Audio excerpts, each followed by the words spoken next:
Good afternoon, everyone. Our granddaughter, Izzy, gave me this mask. As you can see, our dog Dolly is on here, so kind of fun. We're going to start off today by going 3 different locations in Ohio. And we're partnering, first start off, we're partnering with Primary One, a community health center in Columbus for a drive-through vaccination clinic with vaccines being administered by our own Ohio National Guard. This is an effort to help underserved folks in underserved areas get access to vaccines. And joining us from today's clinic is Jangus Whitner, who is Primary One Health's clinic pharmacist. How you doing today? Good. How are you doing? It's a little cold out there. Yeah, it's all right, but that's the Ohio weather that we signed up for, so that's good. We signed up for it. We did indeed. So how's the vaccine program going today? Today's been very steady, and I think a lot of people out here they're interested, excited, and ready to get their shot. So it's been great. So is this basically, are we looking at basically kind of a drive-through program here, or how's it work? Yeah, we got a few lanes going at the same time, and we have an extra lane for those that may have extra concerns or questions that need to talk through. And that's staffed by our clinical pharmacist staff that are there and helping out answer those questions. Okay, and you're going to do another one of these clinics, I think, on Thursday. Can you tell people how they can get vaccinated that day? Yeah, definitely. So there should be a number at the bottom of the screen you can text the word vaccine to. And also, the Ohio Department of Health has a flyer that has our website on there that you can go on and schedule for Thursday's clinic. Okay, and will Thursday's clinic be the same place? Same place, yep. And tell us exactly where you are now. I'm at 3433 Agler Road, right in northeast of Columbus, Ohio. I think you have Miss Winnie Taylor there, who is ready to get vaccinated. Yes, Ms. Taylor, how are you doing today? How you're doing? A little bit hard to hear. So she said, we talked to her earlier. She's doing well. She's excited. All right. Well, we're going to watch you, Ms. Taylor, get your vaccine. So we can go ahead and do it. We'll watch y'all. Awesome. As you know, Governor, we're doing this in partnership with the Ohio National Guard. So we have Krista here ready to get the vaccine. Feel a cold wipe, okay? Got a second to dry, there's your card. Thank you. All right, honey, little poke here, okay? 1, 2, 3. Wonderful.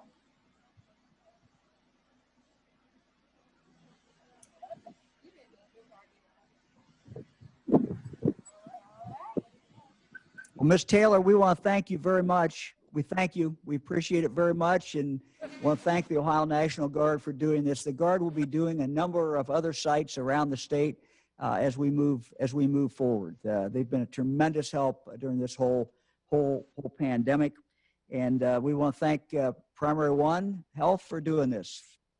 And we'll see some people back Thursday. Thank you, Governor. Yes, thank you. Thank you. We're going to go to Mansfield now,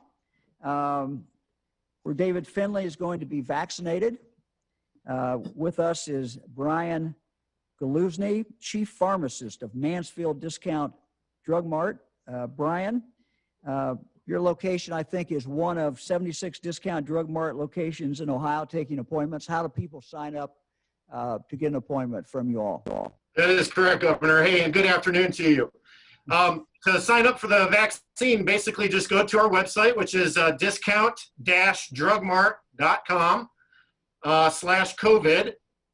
If they are having any trouble whatsoever with the website, they can always call any of our locations, and our hardworking staff will be more than happy to assist anyone who's interested in registering. So, and I think you've got Mr. Finley. Is that right, Mr. Finley? Yes. Well, thank you very, very much for coming. Are you ready to get your vaccine today? I'm all set. You're all set. All right, we'll watch you if that's okay. Very good.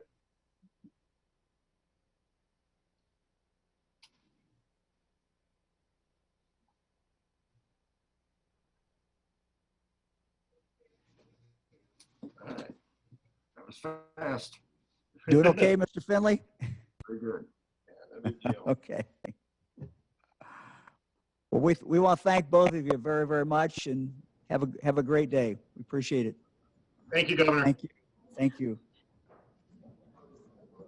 We're now going to Dayton, where Montgomery County Board of Developmental Disability Services partnering with a local pharmacy partner, and that is Zeke's Family Pharmacy, and also partnering with Mount Enon Missionary Baptist Church to vaccinate people with intellectual or developmental disabilities and certain medical conditions in a large clinic. We have Superintendent Pamela Combs, who is with us. Superintendent, how are you doing? I'm doing great today, Governor. It's an honor to be with you from Dayton. Well, you have a good partnership going. Tell us a little bit about the players in that partnership and how this is working. Yes, our Montgomery County Board of Developmental Disabilities is partnering with Zeke's Family Pharmacy to provide those much needed vaccinations to those that we serve in Montgomery County. We serve over 5,000 people with developmental disabilities, and as you know, they're among the most vulnerable.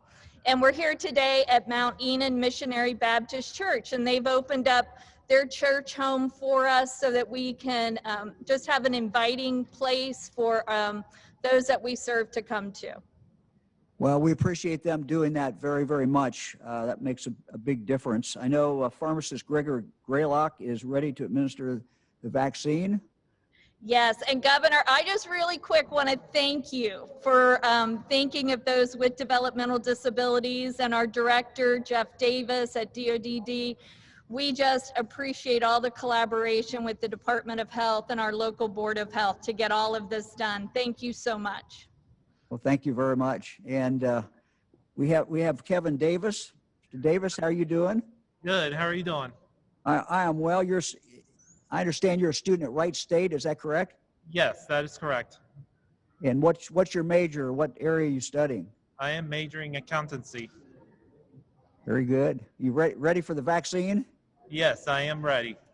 All right. Well, we're gonna watch you then. That's okay. We All appreciate right. it. Here we go.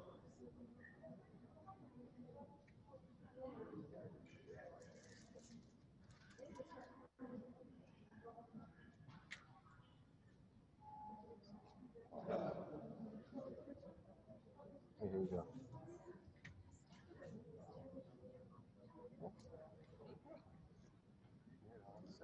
All righty. How you doing, Kevin? I'm doing good. That wasn't too bad, was it? No, it All wasn't. right. Well, we appreciate you all being on here. Today going okay? Everything going all right today? Yes. Okay. Yes, Yes, Governor. very good. It's going good. All right. Well, we like the partnership. Thank you. Thanks for doing this, for everybody doing it. Appreciate the church doing it and all of you doing it. Zeke's Pharmacy, thank you. Thank you all very much. Appreciate it. Thank you, Governor. Thank you, Governor. Thank you. Well, this week, starting yesterday, we're vaccinating people 75 years of age or older, and also a small group who we've defined this group before, but it's a relatively small group who have congenital, early onset, or inherited medical conditions, and for the next several weeks, the and is important, are people with developmental or intellectual disabilities. Local boards are now reaching out to those individuals. So you don't have to call. Local boards will be reaching out and have already started to reach out to those individuals. So these are the groups that we're vaccinating this week. I have some good news as far as the number of shots this week, the number of doses of vaccine that will be available to our older Ohioans. And if you recall, we've talked about this, that at least as far as we can see out, it's going to run roughly 100,000 a week that we're going to be able to designate and devote for those Ohioans who are older Ohioans. Again, this week it's 75 and older. and next week it'll be 70 and older, and the week after that 65 and older, and then we'll hold right there at 65 because we know that that is a very large group from 65 up. And it's going to take a number of weeks to be able to cover everyone in that age group that wants it. But I want to talk a little bit about how we have some extra doses this week, more than the 100,000. We have been averaging about, and it does vary some, and there's no guarantee from week to week where it's going to be, but we've been averaging about 146,000 doses, split evenly between Moderna and Pfizer that are coming in as far as first doses that are coming into Ohio every week. We won't talk about the second doses, it just confuses it, but the second doses are following up, and we've seen no problem with that. But 146,000. In past, for example, last week, we had more go to the 1A group. This is 1B.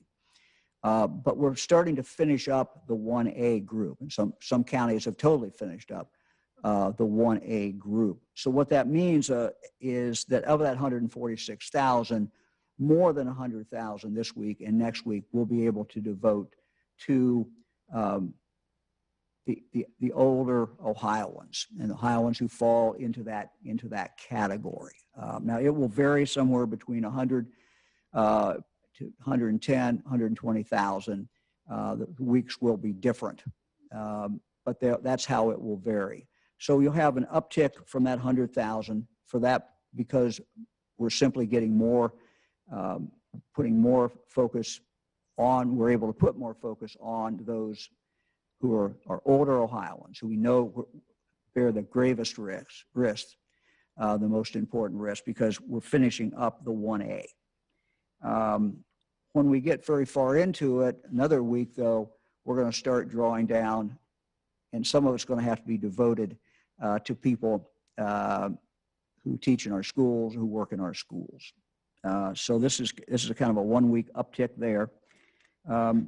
We have a 2 week uptick though that's also significant, and I want to talk briefly about how this really came about. At the beginning of this whole process, the federal government required us, if we wanted to be in the program, to really focus on nursing homes, and we did. And I'll talk about that a little later, why that was so very, very important.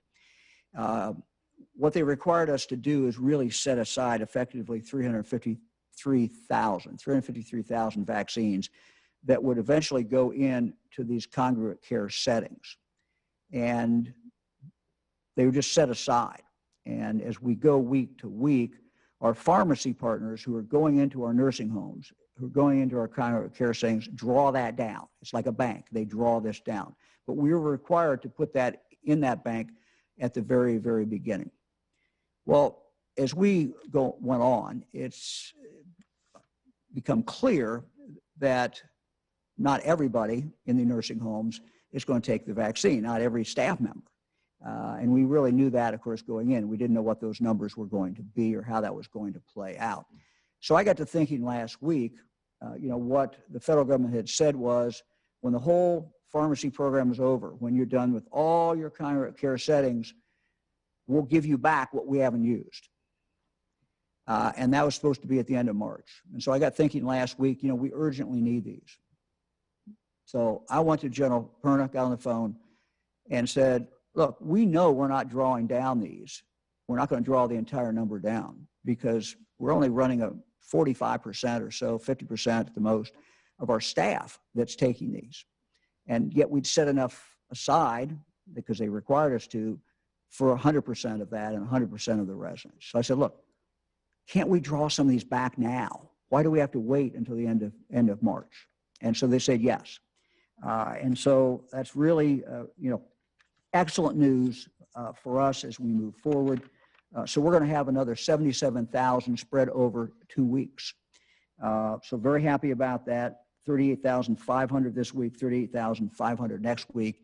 And those we will be able to devote and have already devoted, and we'll devote next week, that extra 38,500 to our older Ohioans. Just very, very important that we move as quickly in that area as we can. But I just wanted to take a minute to explain how these numbers work and how we were able to pull this number down when, frankly, we didn't think we were going to get these back until the end of March. So happy that they were flexible and happy to be able to get these back. Let me talk for a moment about our our congregate care settings and why we have set these up as such a priority. The reason is, this is, as we said, this is where we've seen the most deaths. Over 50% of the deaths in Ohio have come out of our nursing homes. And why is that? Why are congregate care settings, are people so vulnerable?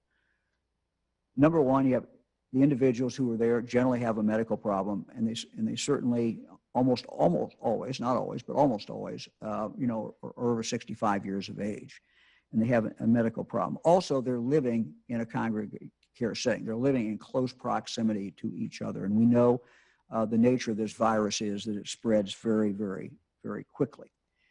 So we really put a focus on these nursing homes. We have 953 nursing homes in the state of Ohio. First dose, as I said, pretty much done. Second, we are actually second in the nation for number of people vaccinated in nursing homes. We have a lot of people in nursing homes. We've really concentrated on it. We're now in the process of going back for the second dose, and we're happy that to be able to have those done. Assisted living, we started on assisted living, another congregate care setting where the risk is high. We're well into those as well. But let me mention several others that I don't think we've really talked about. And we decided we want to do these early on, again, because of the grave risk that these individuals have.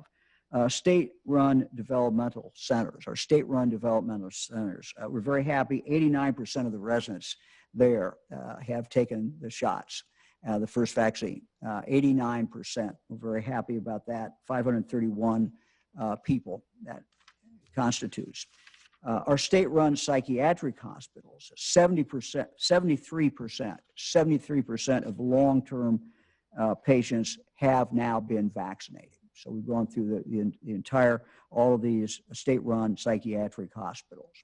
Our state-run veterans homes, I did mention this before, 92% at our two veterans homes in Sandusky and Georgetown, 92% of our veterans who are residents there took the vaccine. Again, another group.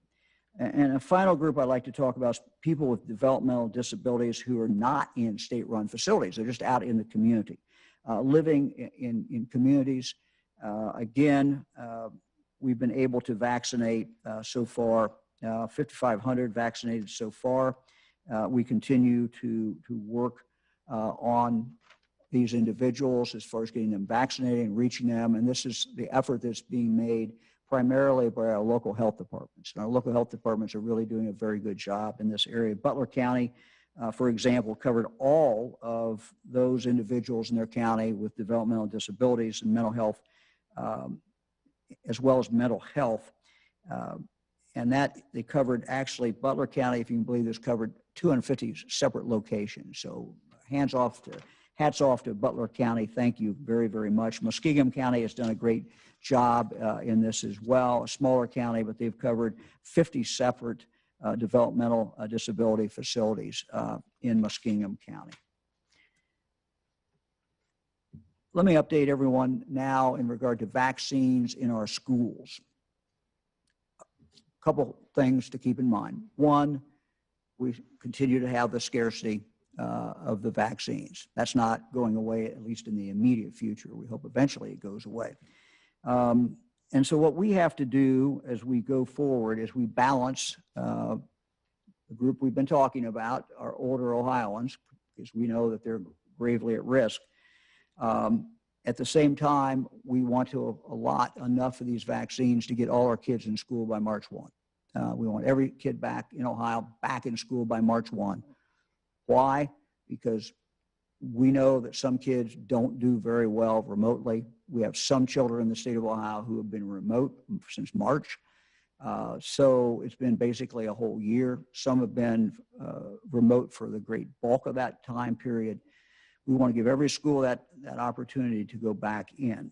98% of our public schools, and we're not only talking about vaccines for public schools, we're talking about our charter schools, which of course are public schools, but also our parochial schools, other private schools.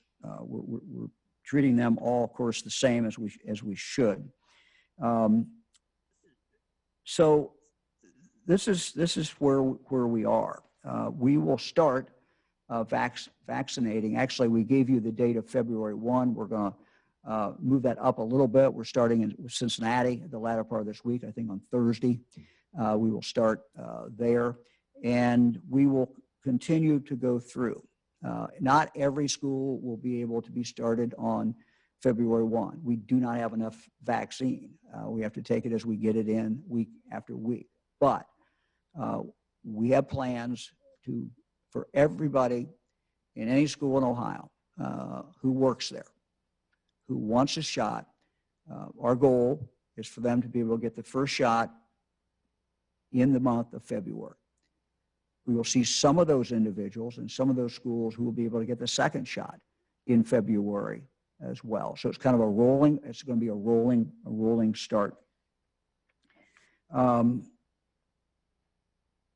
schools that will start next week, the schools that will start have already been told they will start.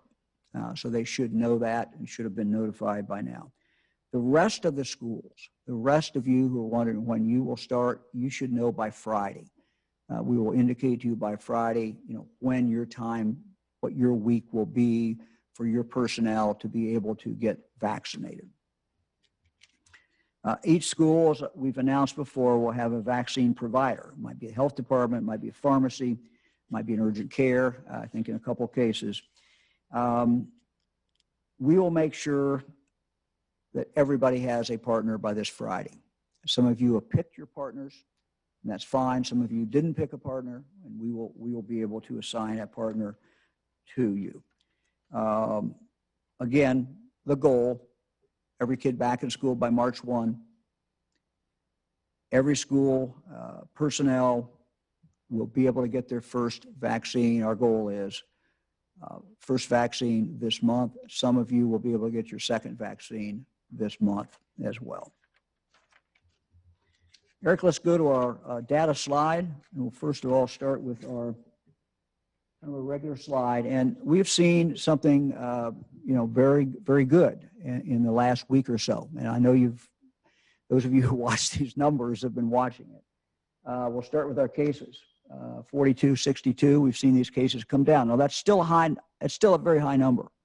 And there are different points of this pandemic we would have said, oh, that's horrible. Everything's relative. When we were looking at 8,000 and now we're looking at 4,200, obviously that's much better. And you can see the graph here, it's gone down some. The deaths, 88 above the 21-day average. Same way with hospitalizations and same way with ICU admissions. So all of those are lagging indicators and they are higher than what it's been. But on cases, at least, this number has been a pretty good number. Let's go to our hospital situation. Eric, if you have that slide yet. This is something we look at every single day, and we do it in cooperation with the Ohio Hospital Association and every hospital in the state of Ohio. And what we look at is how many patients are in the hospital who are COVID patients every single day. And what we have seen is a pretty decent drop in the last week or so. And today, as you can see, we get an additional drop. We went up a little bit yesterday and then down again today. But the trend line is certainly in the right direction. 2,964 Ohioans as of yesterday who have COVID are in the hospital. That brings me to a discussion about the curfew. Many have asked when the curfew comes off. And many have said, if you just would give us a way to measure, give us a goal, tell us at what point we will be able to take a curfew off in the state of Ohio.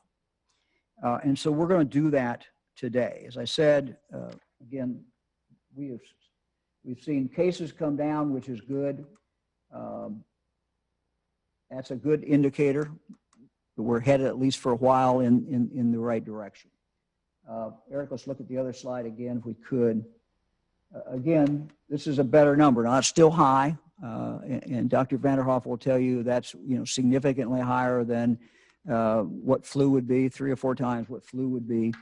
But compared to where we have been, it's a better number, and it would appear to be an improving number. Again, I want to, before I announce what we're going to do with the curfew, I want a caution. Virus, the one thing we've learned about this virus is it's extremely unpredictable. We don't know where it's going to go.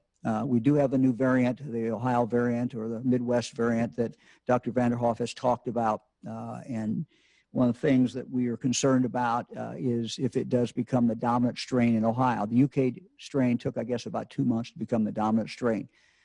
This strain's been in Ohio a little while.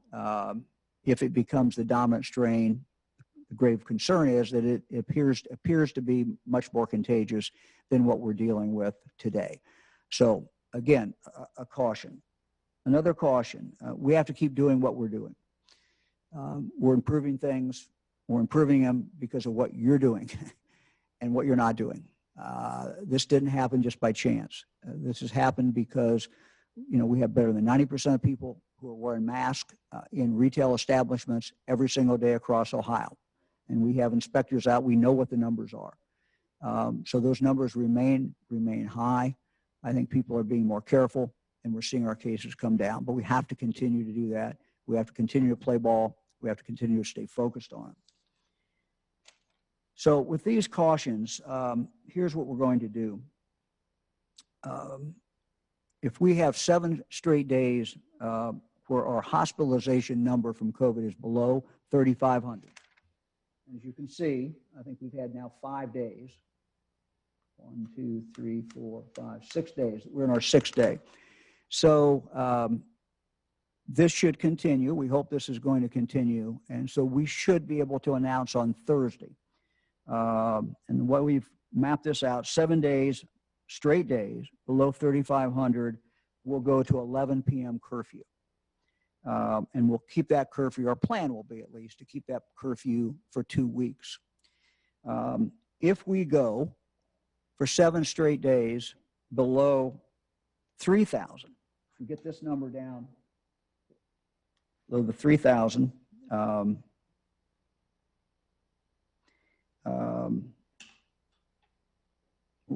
people keep that for 2 weeks, and 7 days below 2,500, there'll be no curfew.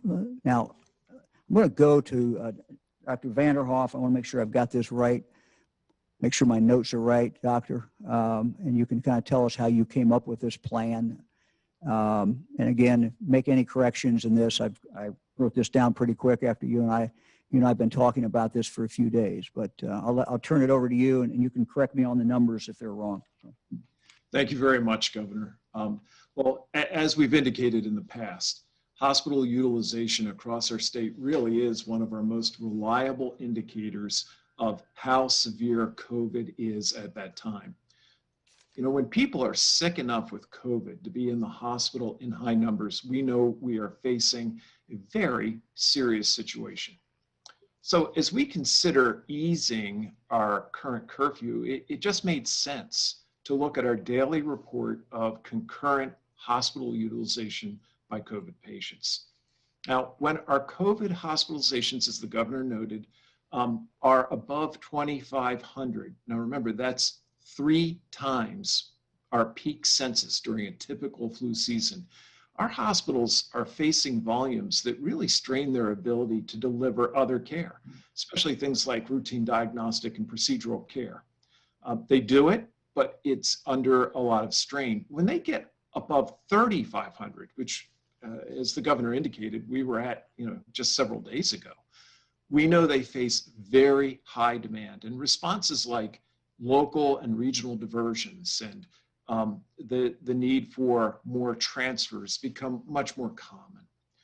Therefore, we're confident that if our hospital utilization across the state drops below 3,500 for 7 consecutive days, which, as the governor pointed out, it's done now for several days, we believe we can safely shorten our curfew for the following 2 weeks to the 11 p.m. Time that he noted. If hospital utilization were to subsequently drop even further, below 3,000 for 7 consecutive days, it appears that we could safely move to a midnight curfew for a 2-week period. And if it drops below 2,500, again, that's about 3 times the volume that we would see at the peak of a typical flu season. If it drops below that for 7 days, we feel confident that we could lift that curfew. Now, it's important to remember that, as the governor noted, hospitalizations are a bit of a lagging indicator, which means that if they go back up, we would likely have to respond quickly to reinstitute the appropriate level of measure, because it would be telling us we were already in that circumstance. This is not a predictive measure, it's a lagging measure. So we just have to bear that in mind. Governor, I'll turn it back to you. Well, Dr. Vanderhoff, we'll keep it with you for a minute because I'm going to throw it right back to you. Let's talk for a moment. One of the happy surprises has been that with Pfizer, we have seen nurses, people who are given the shots, sometimes have been able to get 6 doses out of what we thought was going to be 5. And in some rare cases, they got 7.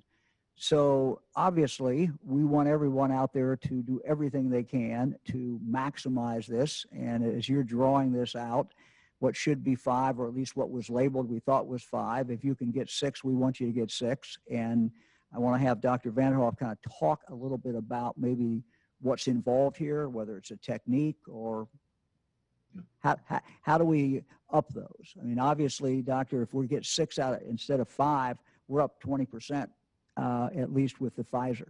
So we're pretty happy about that, but we want to make sure everybody who's taking that, putting that vaccine out is mindful of that. So I'll turn it back to you.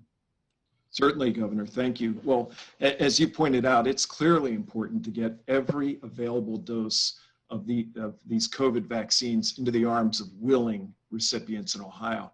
And as you noted, in many instances, we know that a vial of that Pfizer vaccine can, in fact, provide not 5, but 6 vaccine doses.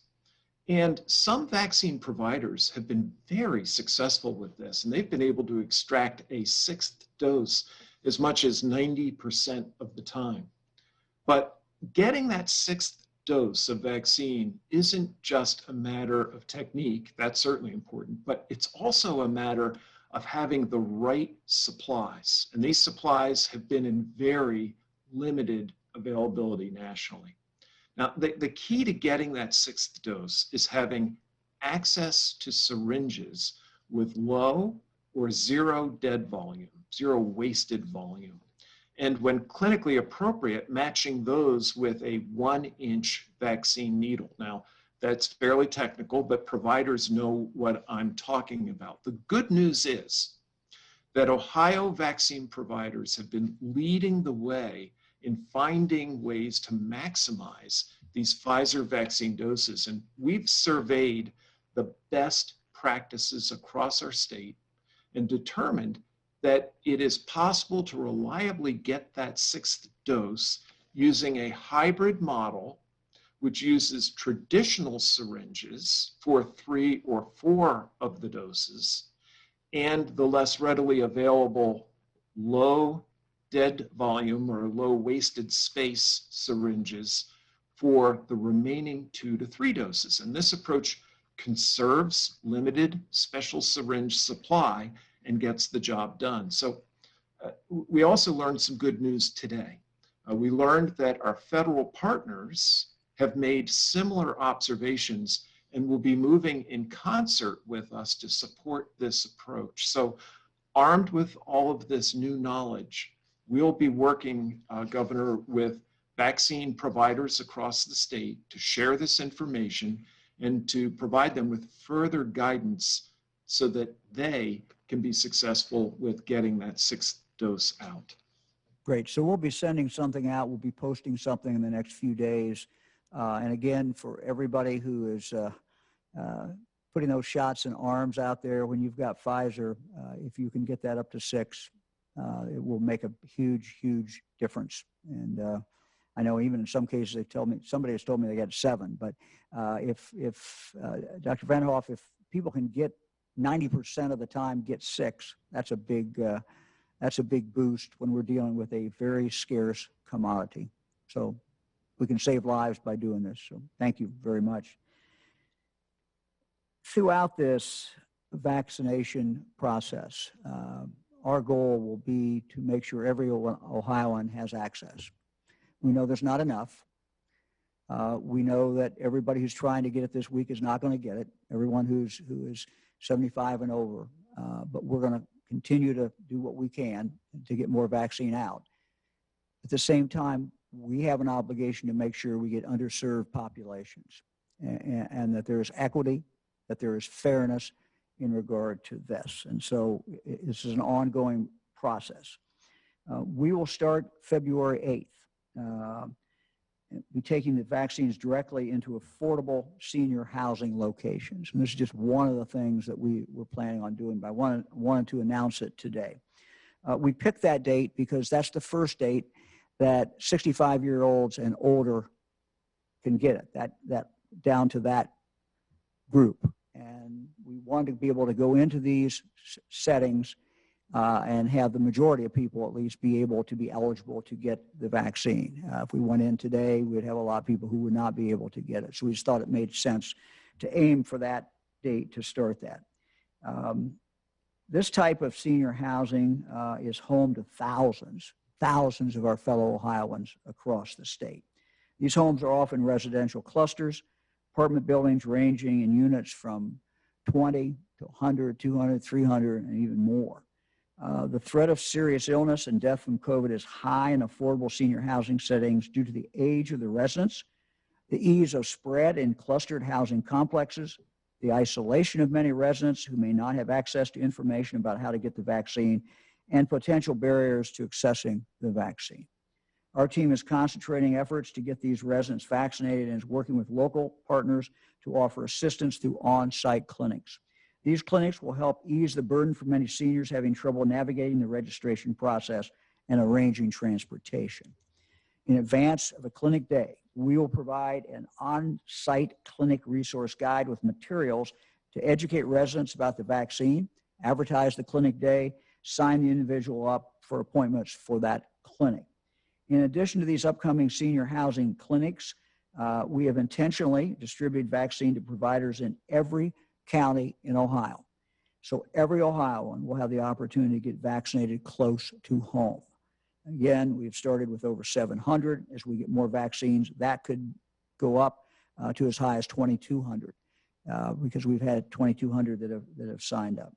And we have a variety of communication and education strategies aimed at minority communities, including upcoming town halls, paid and earned media, and a toolkit for our community partners to address vaccine hesitancy in their networks. We anticipate the National Guard is going to be involved certainly in some of this.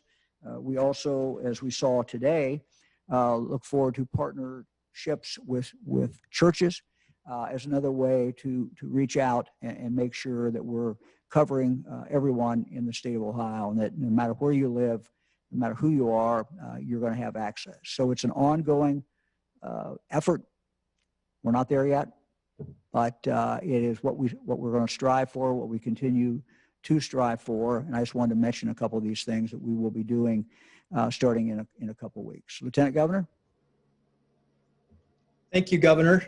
I know that during our news conferences, I like to highlight what Ohio businesses are doing to help us win the fight against COVID.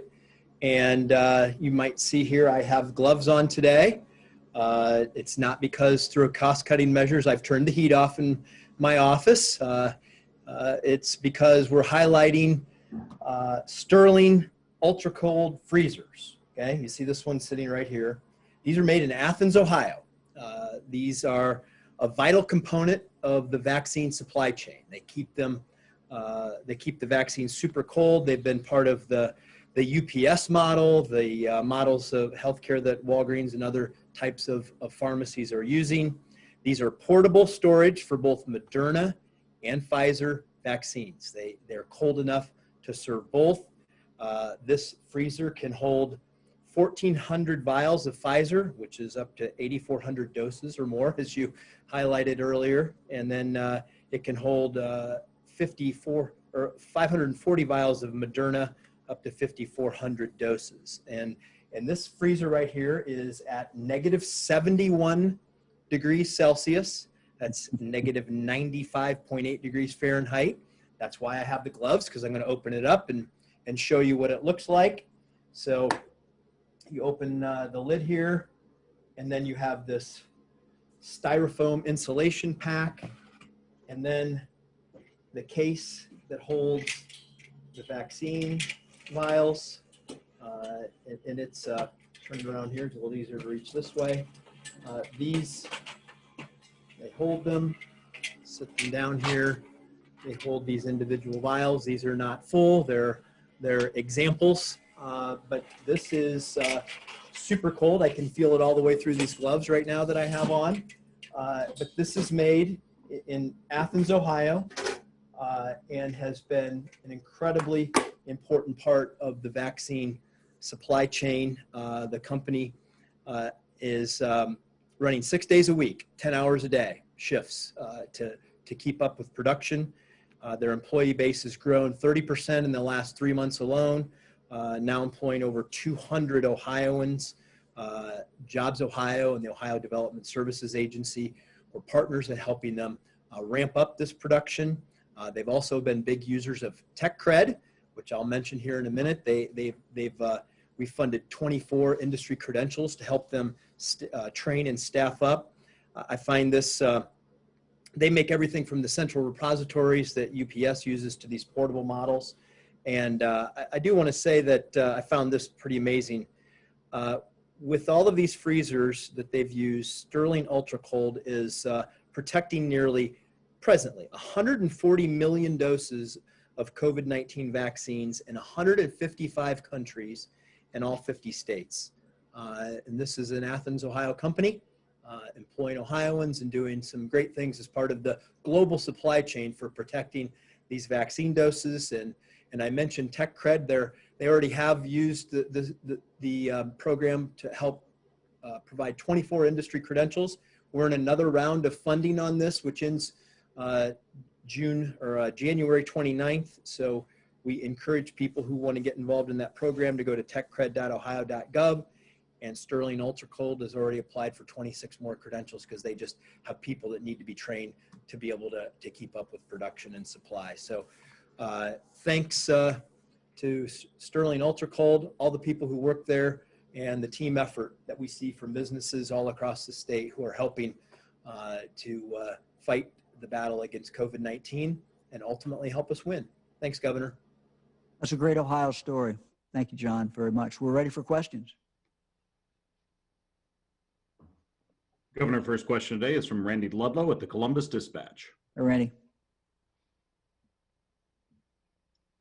Good afternoon, Governor. Hi, Randy. There are reports that the Biden White House is contacting governors this afternoon and telling them they will have an additional 16% more doses beginning next week than perhaps they expected. Have you received that news yet, and can you confirm that number? I cannot confirm that number. I think we better wait for the White House to do that. Next question is from Jim Oddie at WHIO in Dayton. Governor, can you talk about a backup list? Some people are worried that some of the vaccine may go to waste when you get to the end of a shift or maybe the end of the day at a vaccination clinic, and not everyone has shown up. Is there a backup list readily available so people can step up within minutes and say, I'm ready, I qualify, I can be there to take it? What's being done to protect that? every hospital in Ohio, every pharmacy, anyone who is administering these vaccines understands how precious they are and that they are lifesavers, and we cannot waste one dose. So what we're telling everyone is to have a backup list. When you start vaccinating that day, you need to have your backup list. You need to know how to get hold of people. If in fact you have some no-shows, people who do not show up, you need to be able to know where you're going. Now, it shouldn't be too hard because we've asked them to keep this to 1A or 1B. So they might have EMS responders. They might have anyone over the age of 65 and older. These would be the likely people that they could go to. But anybody in 1A or 1B, and we would like for them to have that list as they start so they know exactly where they're going if in fact somebody is a no-show. With the great demand that we have out here, I know most of the providers have a on-call list, people who are waiting to be called. And so being able to pull these people in during the day is certainly something that makes a lot of sense. In an emergency where they cannot find anybody in 1A or 1B, and there's, in those two categories, that's 3 million people in Ohio. But if for some reason they can't find anybody in those categories, they can certainly put this shot into anyone's arm, any adult's arm, and we would not be wasting it. But we want to target these as much as we can. And they are precious, they are lifesavers, and we can't lose any. Next question is from Jesse Balmert at the Cincinnati Enquirer. Hello, Governor. Hi, Jesse. My question is, who is deciding which schools go first and how are they making those decisions? This is a scheduling, by and large, a scheduling issue that I've left up to our team to schedule. We did have a request from Cincinnati schools, and we have to keep in mind what our goal is, and our goal has been to get kids in school. And they had a very specific request. Can we start a little bit? Can we start a little bit? And so we worked it out so they could start a few days earlier. We're happy to get started on this. Our goal is to start February 1. We're going to have a large number of schools throughout the state that will be in that first week and more in the second week and on and on. And we're going to continue to do everything we can to get these schools finished. Everybody in the school who may want the vaccine, and that includes does not include students, any adults in the building. So that would include office personnel. It would include custodian. It might include somebody in the who's fixing the food. Certainly, include the teachers. But that's what the goal is. And we're juggling. I mean, I'll be very honest. We're juggling. Trying to get enough to do that at the same time that we're moving forward on our older Ohio citizens. And we're trying to do two things at once. And, if we had more vaccine, we wouldn't be juggling quite as much, but it is what it is. Next question is from Dan DeRose at WOIO in Cleveland. Good afternoon, Governor. Hey, Dan. I want a clarification on this curfew process. Some of the numbers got a little jumbled in there. You said that it could even, no, that's all right. Hey, totally understandable. That by this Thursday that we could see a possible 11 o'clock as long as we stay under that 3,500 for Eric, 7 straight. Put the other slide back up. For 7 straight days. But then you said that it has to stick for 2 weeks. So is that the case, that it has to be 11 o'clock for 2 weeks? Or, and I mean, as of today, we're at 2,964. So we're already under the 3,000. Right. I mean, frankly, we made this decision, latter part Friday, Saturday, we were talking about it. And so this has continued to drop, which is good. I mean, we're happy. We're happy about it. What we don't want to do, and we don't want, we also are mindful that people have to plan. and the bar owners have to plan, and restaurants have to plan, and other people have to plan. So we don't want to be jerking them around with no notice. So the goal is to do it 2 weeks. In 2 weeks, we look at it again. Now, look, we may jump a whole section in 2 weeks if this thing continues. I'm an optimist. Let's hope this thing continues to keep going down. So look at it this way. You're going to take a snapshot of it, basically on Thursday.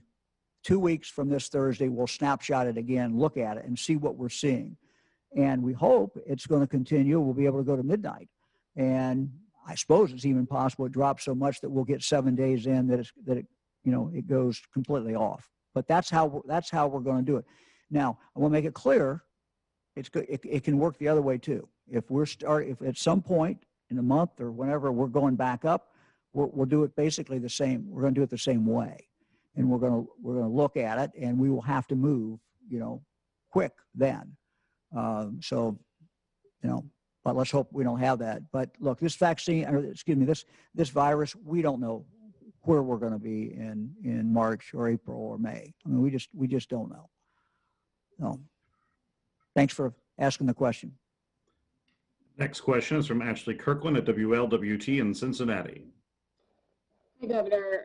When it comes to age groups, this process to register for the 65 and older group has been a little confusing. A lot of people have called and emailed us for individuals to register. Is the state considering setting up a more structured process to vaccinate individuals like it did with nursing homes and will do with schools? I'm not sure I understand your question. Could you tell me that again? Yeah, go ahead. Is there something the state is considering to register people in groups that they associate with rather than their individual status based on age? No, age is by far the best indicator. I mean, our whole goal is to save lives. And we know 65 and above, if tomorrow we had everybody 65 and above vaccinated, which we obviously are not going to do, that represents 87% of the deaths so far have been 65 and older. So it is by far the best predictor, bar none. And so that's why, we've picked off, we've done some things with other vulnerable groups where the medical professionals have told us they are very, very, very vulnerable at a high level of vulnerability. But those have been relatively small number of groups. Now, we're going back in school, not for that reason. We're vaccinating people in schools, quite candidly, to make sure that by March 1, we have every kid back in school. At least that's our goal. So that's a different purpose, but it's a purpose that we think is very, very, very important.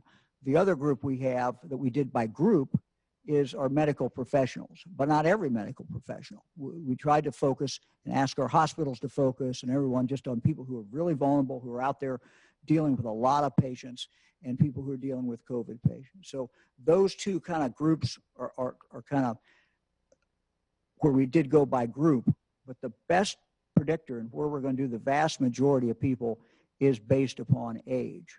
And so, that we've set that at 65, and we're going to, as we say, work our way down. In a couple of weeks, we'll be to everyone who is 65 and older will be eligible, and we'll just keep doing those just as fast as we can do them, as much vaccine as we can get in. Next question is from Marty Schladen at the Ohio Capital Journal. Governor. Hi, Marty. Earlier this week, Marty Makary, he's a Johns Hopkins professor, wrote a column in the Washington Post arguing that we should not be vaccinating people who've already gotten COVID and recovered. He said reinfections are very rare. The immunity appears to be pretty durable. And with such scarcity of vaccines, doesn't it make sense to get them into the arms of people who have no immunity? Have you thought about any of this? Yeah, go ahead. Yeah, Governor, let Dr. Vanderhoff answer that. Okay. Yes, thank you. We've seen arguments like that arise periodically since the advent of the vaccines. But leading authorities, especially leaders in the field of vaccinology, have really not advocated for that kind of approach. The reality is that we have very predictable and very robust immune responses among people who receive the vaccine. Now, it is true that for a window of time after a person is ill with COVID-19, and that window is thought to be in the neighborhood of about 3 months, a person does appear to manifest some reliable and pretty robust immunity. Our concern really becomes about a waning of that immunity that we have much more confidence won't happen among those who receive these vaccines. So the CDC and leading health authorities continue to advocate for people to go ahead and get the vaccine when they're eligible, provided they are outside of their isolation window and that they are fully recovered symptomatically from the illness. But they do say, if you want to wait until closer to that 3-month window, that's okay. You can do that. Thank you. Next question is from Molly Martinez at Spectrum News. Hi, Governor. Molly. It's been a little over a week since you've worked with this new administration, and I'm curious as to how it's been from a governor's point of view and what difference you've seen in dealing with the two administrations when it comes to this pandemic. Well, we had a good relationship with the Trump administration. I think I've told you all that, you know, we had meetings once a week or so, very regularly with the vice president, and it was an hour and a half, sometimes 2 hours. So you had Dr. Burke who came out here. So it was a solid, good relationship with the Trump administration. The Biden administration started reaching out to us before they took office. So we established that relationship, and it's been a very good relationship as well. So good relationship, both cases. Next question is from Tom Gallick at Gongwer News Service. Hi, Governor. Hey, Tom. There have been arguments put forward by teachers' unions in Ohio and nationwide that return to the classroom shouldn't be pegged to any singular date, but pegged towards all employees having their 2 vaccinations. I wanted to give you a chance to respond to that. Sure. You know, Tom, we know so much more today than we knew in the spring. We know the power of masks. And we also know that Ohio children will wear masks, and the teachers will wear masks, and that school personnel will wear masks. The compliance has been virtually 100% in our schools. And what school superintendents and principals have been reporting to me for months is even when they have a child in class who they find out later has COVID, they are not seeing spread in that classroom. We were cautious and took that anecdotal information, but said we need to study it. We need to do some tests. And so we had, I think, 7 schools spread around the state who agreed to be part of the test, and we did a test. And we did this through Ohio State University. I'm not the scientist, but basically, from a layman's point of view, here's what they did.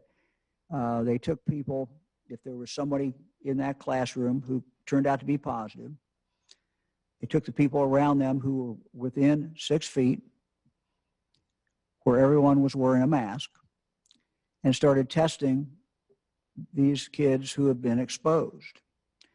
At the same time, they did a control group, other kids who had not been exposed. At least we didn't know they'd been exposed. The results they got back were almost identical as far as what percentage were positive. As I recall, it was 3%. It may not have been exactly 3. That's what I recall. So you had a control group that was 3%, and then you had kids who had directly been exposed, who we knew it, had no higher. There's also been several national studies done that showed the same thing. So what we know is kids who are in school wearing masks We know that kids will do that. We know that adults will do it. We know that Ohio schools have done it phenomenally well. And we have scientific data that shows there's virtually no spread in that classroom because of that, even when they are within 6 feet, less than that 6 feet spread, as long as they're wearing the mask. Combine that with our efforts to vaccinate every person who wants to be in that school, no matter what their position. We want to give them vaccination. We're going to try to get everybody done in February, that first dose. Some people will get their second dose in February. And I'll leave it to Dr. Vanderhoff, but he can kind of tell you what one dose means. One dose is not complete, but it does have significance. So I think when you layer those protections on top of each other, what we know with the mask, what we know we've seen as far as in-school, in-classroom spread, which has not been much at all, and you add on top of that the whole idea of getting that vaccination, and in some cases getting the second vaccination, I think there's a lot of protection there. I don't know, Dr. Vanderhoff, if you want to add anything to that. Governor, I think you said it very well. I think it's important for people to recognize that masks really do work. And essentially what the Ohio schools COVID evaluation demonstrated, reinforced, and again has been further reinforced in school settings in other national literature is that those wearing the masks and those around the people wearing the masks can really have confidence in that approach. Of course, we continue to advocate for maintaining social distance as they can, as well as keeping distance, but the masks really do work. I'll also add that the governor's absolutely correct. The first dose of vaccine does have a substantial impact, and we can see that impact evident within weeks. Our second dose remains very important, primarily because it's a booster. And it is part of the important step with these two vaccines that we undertake to ensure that immunity will be long-lasting immunity. But that first vaccine does have a substantial impact. Next question is from Scott Hallis at the Xenia Daily Gazette. Hey, Scott. Hey, Governor, how are you today? I'm well, sir. Good. Thanks for taking my question. Correct me if I'm wrong, but early childhood education teachers are not part of the group of teachers that are going to be vaccinated. Has there been any thought to including them in that group? You know, we have looked at that. They certainly can make a compelling case to be vaccinated, as can a number of other groups. We tried to stay focused, as long as we have such a limited amount of vaccine, to the question of how we can save the most lives with this limited amount of vaccine. The other thing that our goal is, we've been very clear, and that is children K through 12, getting them back in school. So those have been the two goals that we have had. But certainly our early childhood teachers, our early childhood providers do a great job, and we'll continue to evaluate the situation as we move forward. But the scientific decision and the clinical medical decision was made based on the criteria that I just outlined, and that's where we are today. But we'll continue to look at this. Next question is from Joe Ingles at Ohio Public Radio and Television. Hey, Joe. Hi, Governor. How are you today? I'm well. Thank you. We're hearing from people who have tried to get appointments for vaccines for family members who are 80 and above, but still can't get them. And the bottom line is there are a lot of at-risk seniors who cannot get scheduled for shots right now. The caretakers are trying to help seniors, but they're having to call multiple places trying to seek out vaccines. It takes a lot of time, and it's frustrating. Why hasn't Ohio done more? Why haven't you done what some other states have done and provide a more streamlined process for people in this situation? Well, Joe, some states start kind of from the beginning. Some states have decided to do a few big sites. We didn't think that was a good idea. It might have been the most efficient in some respects, but it didn't put a provider in every community, which is what we have done. Now, what that means is, of course, that people are scrambling. There's a scarcity of this. And so we looked at, early on, we looked at, was there anything on the market that we could buy, a central kind of scheduling that would go in and understand there's no uniformity here. So we've got a pharmacy here, we got a pharmacy there, we've got hospital there. They all have their own scheduling. So what we're in the process of having developed and are developing, and we're not ready to roll it out yet, but we hope in the next several weeks to be able to do this, is to have a central scheduling place where people can go online and then put in their zip code or put in their county. It will come up places where you can sign up, and then it will take you directly into those locations. So that will be a lot easier. Now, Joe, it doesn't solve all the problems. It makes it easier to navigate for those who can use a computer and those who have a computer and those who are tech savvy at least enough to do that. So we think it will be an improvement, but we know that we also have to reach people who can't navigate that. And so some of the doctors who are doing this, some of the other providers, you can call them, not all of them, but some of them have a phone number that you can call. We are also doing outreach, as you heard me describe. We have started that, going into churches, basically going into congregate care, not congregate care settings, but elderly housing and places where, again, people are already there, where we can go into the lobby and set something up and make it more convenient for them to get the vaccination. And we're looking at other things to do as we go forward. But we hope in the next few weeks, we'll have a central place where you can go. If you use your computer, you can go in and tell where you live, and they'll tell you, here are the possible places, and then you can go into that web page directly and go from there. So that's coming. Next question is from James Pilcher at WKRC in Cincinnati.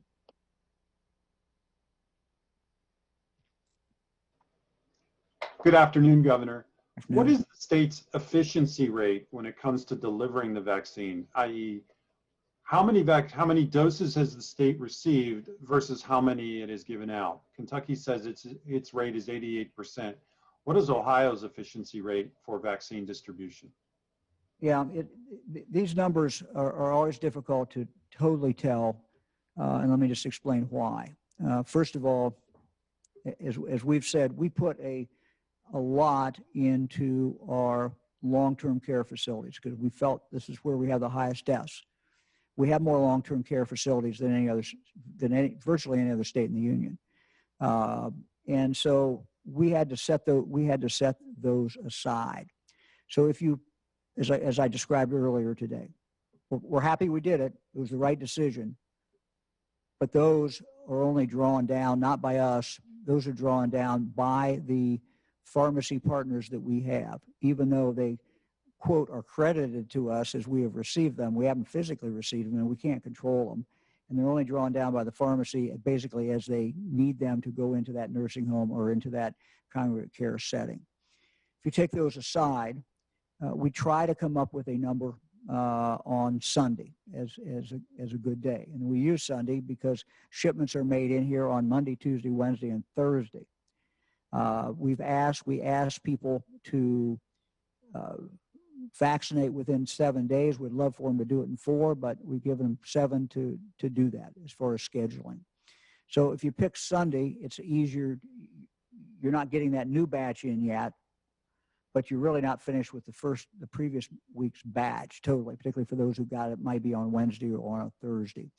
I believe that the director told me that as of last Sunday, we were at about 85%. So I think that's where we are. And, some of it had not cleared the data that we knew stuff may have been, it's a day or two behind, lagging on what is the input. But I think it was around 85%. Next question is from Justin Dennis at mahoningmatters.com. Hey, Justin. I think we're having issue with Justin's audio. We'll come back to him, and we'll go to Jeff Reddick at WSYX in Columbus. Hey, Jeff. Good afternoon, Governor. I think it was last week that you said the state may have to slow down the vaccine age eligibility because of lack of supply. Does the situation or situations you've outlined today, having more vaccines, eliminate that? And why or why not? No, it really doesn't eliminate. I'll tell you what we did. We try to listen to people. We went out and talked to doctors. We talked to other people who are providers. And they said, look, you've outlined this sequence. If you change the sequence, people are going to get more confused.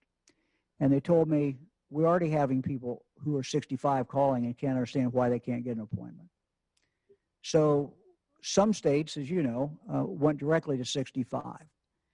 We wanted to give our older Ohioans a little head start, but we understood that all 80-year-olds would not be done, 80 and over would not be done by the first week. It was mathematically impossible.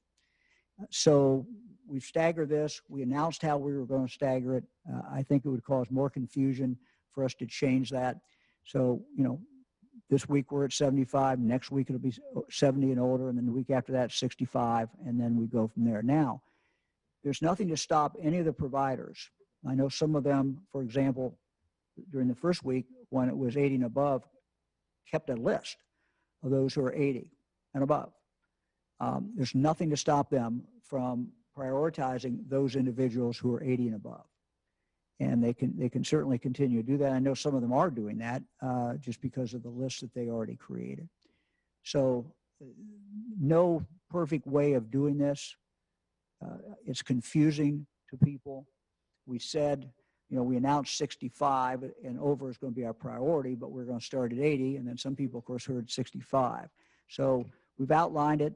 We want to be consistent. We're going to continue to do that. And we're going to continue to pump as much as we can into those 65 and older, or whatever week that we are on. Eventually, in a couple of weeks, we'll get to 65 and older. So we could have paused it, thought about it, frankly made the decision after talking to people who said, no, this is going to cause too much confusion. You need to continue to stay right with what you said you were going to do. Because we had some providers who were scheduling based upon that, out a week, 2 weeks, based upon what we'd already announced. We'll go back to Justin Dennis at mahoningmatters.com. Hi, Governor. Sorry about that. Can you hear me now? Justin. Sure, I can hear you. You talk about the scarcity of the vaccine. What happens when a school that is struggling to get the majority of its workers vaccinated because of that scarcity has to close again because of an outbreak? What makes you confident that you can effectively get vaccines for both groups at the same time? And how will you know whether you're succeeding at both rather than failing at both? Well, if I understood the question correctly, you can tell me if I got it wrong.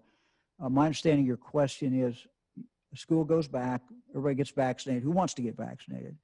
Then the school has to close, for some reason. They've got an outbreak and they can't put enough teachers in the classroom or whatever it is.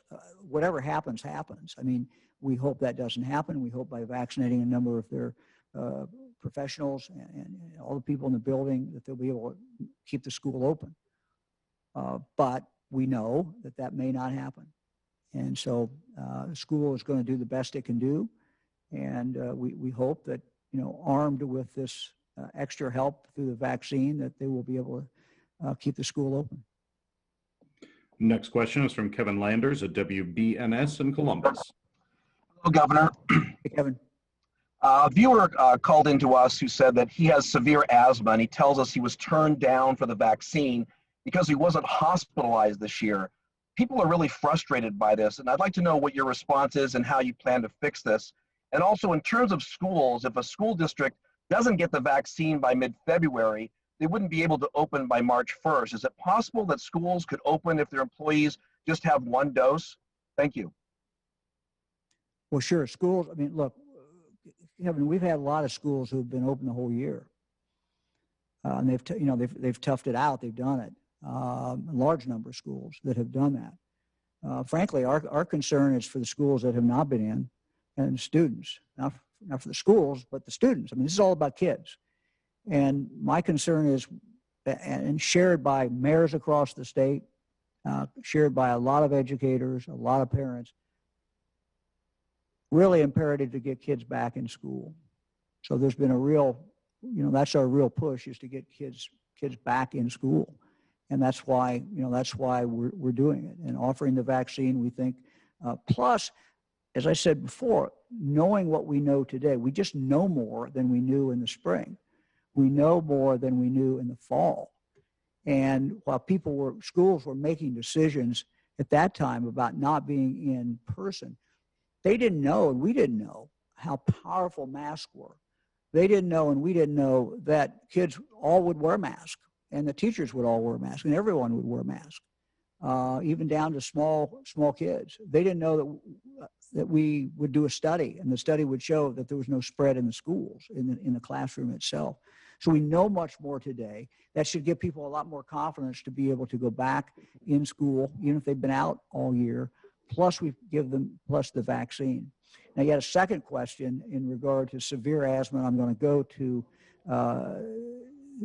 you, Bruce. I'll let you take that. But let me just, again, say one thing, and because you ended your question very understandably with what are you going to do about it.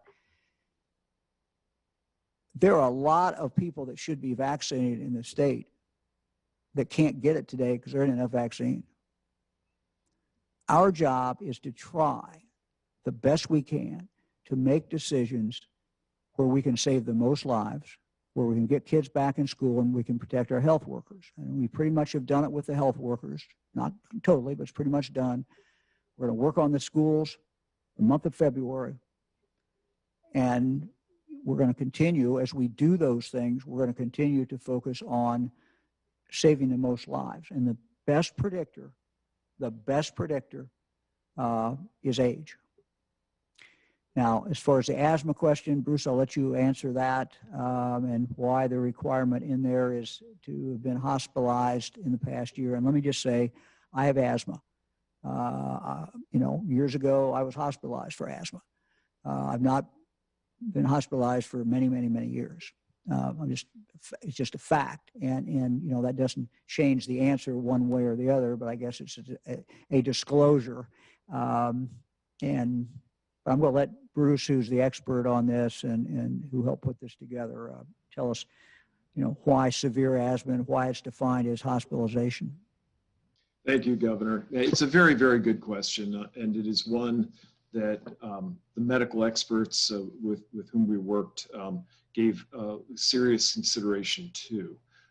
As we were looking at the list of severe medical conditions, congenital and developmental medical conditions, we were mindful of the CDC's risk of high-risk conditions that also had high levels of evidence around them.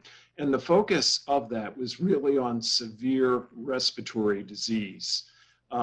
That severe respiratory disease can include some people with asthma, but it is, I would describe it, the much more severe end of the asthmatic disease spectrum.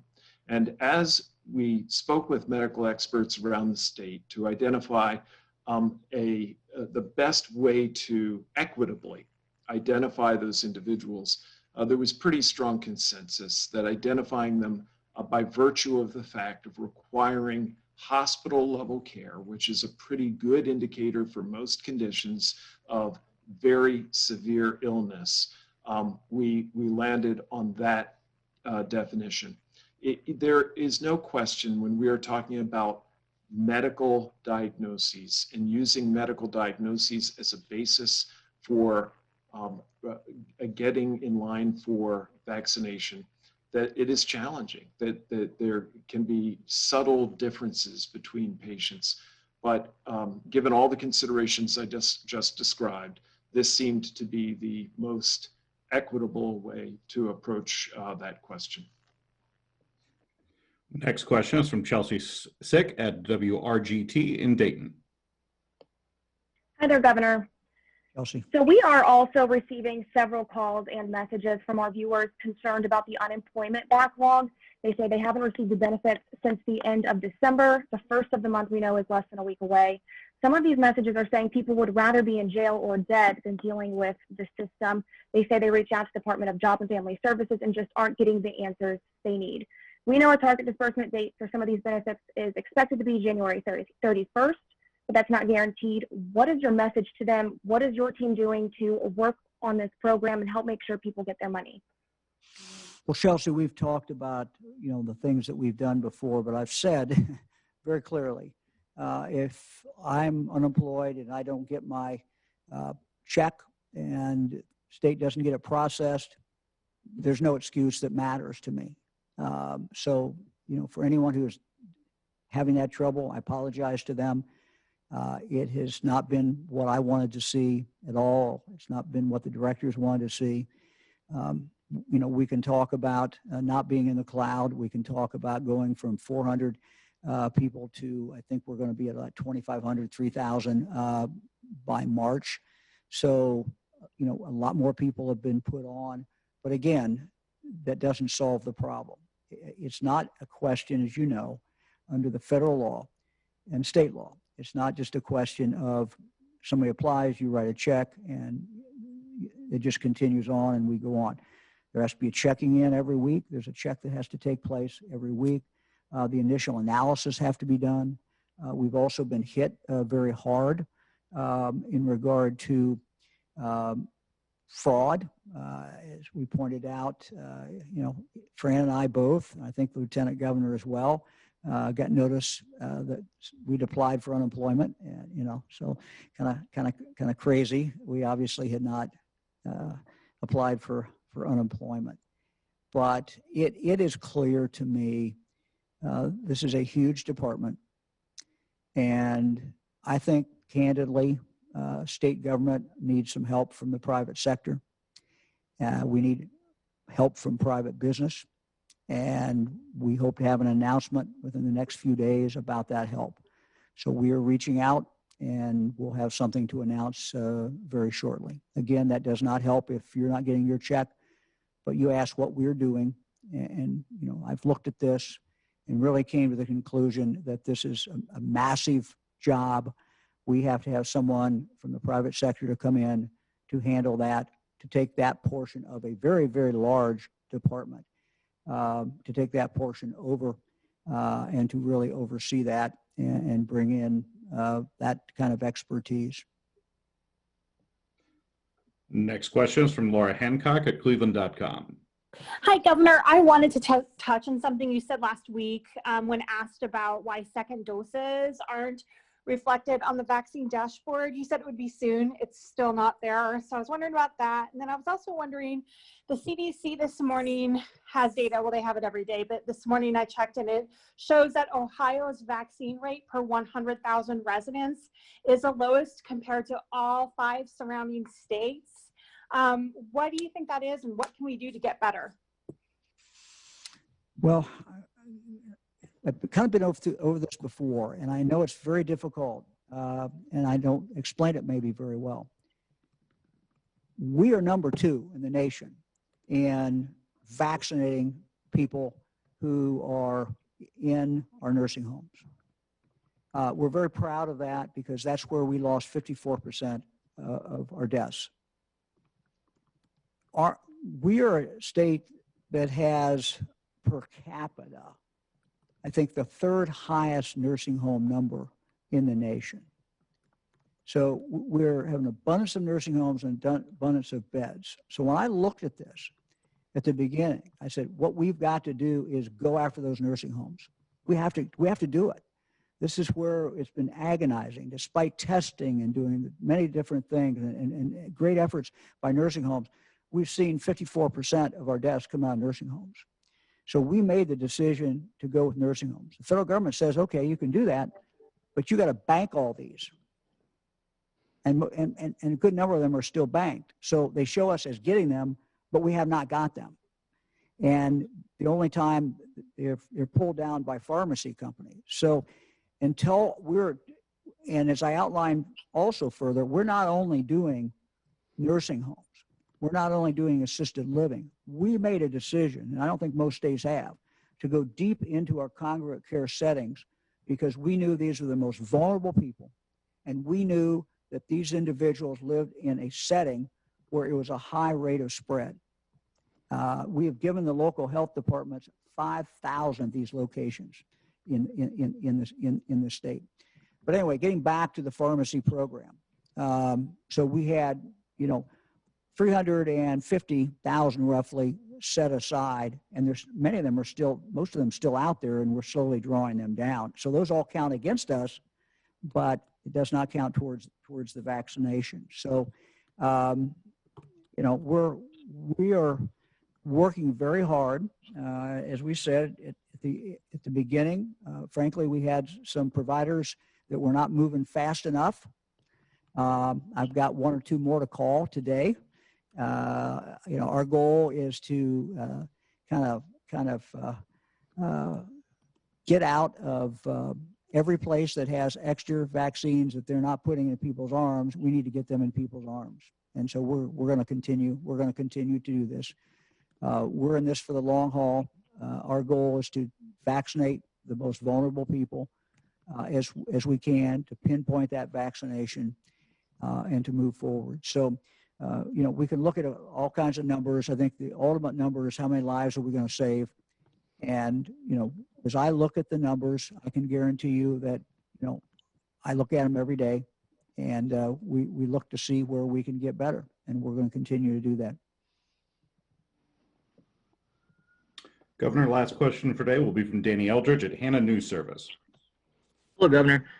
So you said nursing home staff is only about 45 or 50% getting the vaccine. So how responsible is it for the state or for nursing homes to allow so many people to refuse the vaccine when they're around the most vulnerable citizens? Well, we have not imposed, and I don't know any state, maybe some states have, I'm not aware of any state that has required vaccines. That's a big step if we take that step. We are running about what other states are running as I talk to fellow governors around the country. So nursing homes have the ability to continue to try to educate their staff. We will come back and we will vaccinate new residents who come in, new hires who come in, and we'll even old hires if they want to be vaccinated. So we're going to continue to work to get those numbers up. It's very important. The most important thing is to make sure that the people who are the most vulnerable, and that is the residents, get the vaccine. And so we're going to continue to push there, and we're going to continue to push in regard to those who work there. I think we're out of time, and we'll see you on Thursday. Thank you very much.